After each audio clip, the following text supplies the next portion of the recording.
Friends அப்படியே நடுக்கடலில் வந்து ஒரு வாக்கிங் போயிட்டு வரலாம் அப்படின்னு. ஆமாம், எவ்வளோ நாள் தான் தரையிலே வாக்கிங் போகிறது, அதனால் கடலில் வாக்கிங் போகிறோம். நான் நிசாவும் இங்கே பாருங்க. நீ என்னங்க வாங்க தர்ணீஸ் வரியா?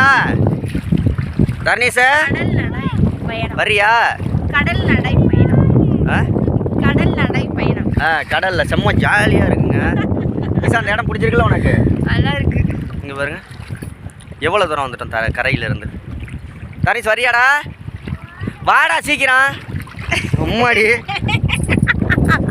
இவர் என்ன பண்ணிட்டாருன்னா மேடு பள்ளமா இருக்கு. இவர் இங்க பார்த்துக்கிட்டே ரொம்ப பத்தக்கிட்டே இறங்குறா. அது அம்மாடிங்கிறார். ஏய் காலில் இதுக்கு குத்திரும், பார்த்து வாங்க. நல்லா நடந்து போகிற அளவுக்கு தான் இருக்குது. நல்லா சுற்றி பார்க்கறதுக்கு ஒரு சூப்பரான இடம். நல்லா இருக்குங்க. நாங்கள் எத்தனையோ பீச் போயிருக்கோம், ஆனால் அதெல்லாம் நல்லா இது நல்லா இருக்கு. மனோரா கூட நிறைய தடவை, ஒரு 10 தடவை. மனோரா விட இது நல்லா இருக்கு. நல்லா இருக்கு, சூப்பராக இருக்கு. பிள்ளைங்க என்ஜாய் பண்ணுறதுக்கும் நல்லா இருக்கு. ஆமாம், அதே சாயங்கால நேரத்தில் வந்தோம்னா இன்னும் சூப்பராக நல்லா இருக்கும். ஏன்னா வெயில் இப்போ வெயிலாக இருக்கு. வீட்டு கிளம்பிடுவோமா? வெயிலுக்கும் தண்ணிக்கும் நல்லா இருக்கு, பரவாயில்ல. இதோட கொஞ்சம் சாயந்தரம் நல்லா சில்லு சில்லுன்னு இருக்கும். எது வரைக்கும் போய் விளையாடுது பாருங்க பிள்ளைங்க. டேய் டேய் என் மாவனை பாருங்க. தர்ணீஸ் தியாவை. இது தர்ணீஸ், இது தியா. ஓகே, நல்லா இன்னைக்கு என்ஜாய் பண்ணியாச்சு. அடுத்த வீடியோவில் பார்க்கலாம். பாய்.